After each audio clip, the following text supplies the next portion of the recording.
النقطة الثالثة وأختم بها الكلام: لتفوق السنن السماوية على السنن الأرضية، على الضوابط والقوانين الجعلية،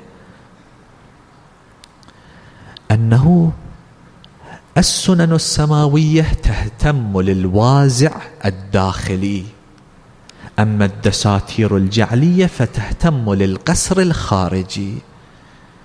يعني سنن السماء تريد تغيير الفرد من الداخل. الله عز وجل يقول: إن الله لا يغير ما بقوم حتى يغيروا ما بأنفسهم. رسول الله صلى الله عليه وآله يقول: إنما بعثت لأتمم مكارم الأخلاق. هذا التغيير الداخلي، أن يحفظ الإنسان نفسه من الداخل. أما القوانين الأرضية فهي تهتم لقانون العقوبات والجزاء فحسب. الإنسان عنده مال يتيم وليس هنالك أي مشكلة أن يأخذ مال اليتيم، مشكلة قانونية ماكو، أي واحد ما يفهم. ما الذي يمنعه من أن يكف عن أكل مال اليتيم؟ التقوى. السنن السماوية تريد إيجاد التقوى في نفس الإنسان.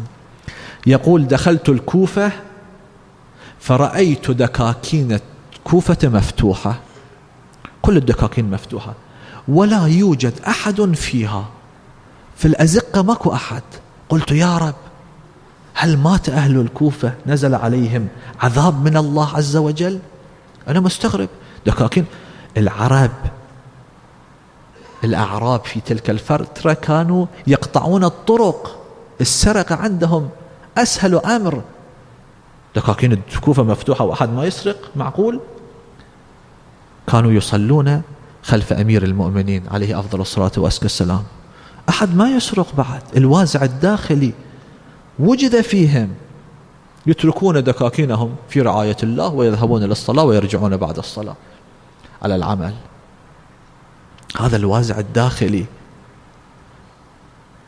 هذا ما يوجد عندما يرتبط الإنسان بوحي السماء، مو هذه الدساتير الجعلية الأرضية. في تلك القضية المعروفة التي سمعتموها من المرحوم السيد الأخ رضوان الله عليه، المشركون كانوا مولعين بشرب الخمر.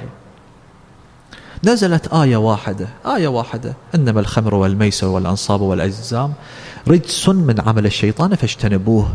سالت أزقة الكوفة بالخمور. وهناك في إحدى الدول الغربية سنوا القوانين قبل أقل من 100 سنة في الولايات المتحدة لمنع تعاطي الخمر.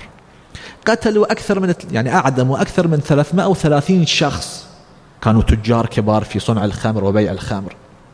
صرفوا مئات الملايين من الأموال، سجنوا آلاف الأفراد، وبعد 20 سنة من القانون ألغوا القانون. قالوا: لم نوفق لإجراء هذا القانون مع تلك العقوبات الشديدة الجزائية. لماذا؟ لأن القصر الخارجي لا ينفع، بخلاف الوازع الداخلي، الإصلاح. الآية المباركة تقول: الذين يمسكون بالكتاب، مو فقط يمسكون، هذا تأكيد، وفعل المستقبل يدل على الاستمرار، يعني دائما ملتزم بالكتاب. الكتاب يوجب إسعاد حياة البشر، إسعاد حياة الناس. وأقاموا الصلاة، لأن الصلاة تنهى عن الفحشاء والمنكر. توجد الوازع الداخلي ركنان: يمسكون بالكتاب إسعاد البشر، وأقاموا الصلاة الوازع الداخلي الإصلاح النفسي من الداخل. إنا لا نضيع أجر المصلحين. أسأل الله عز وجل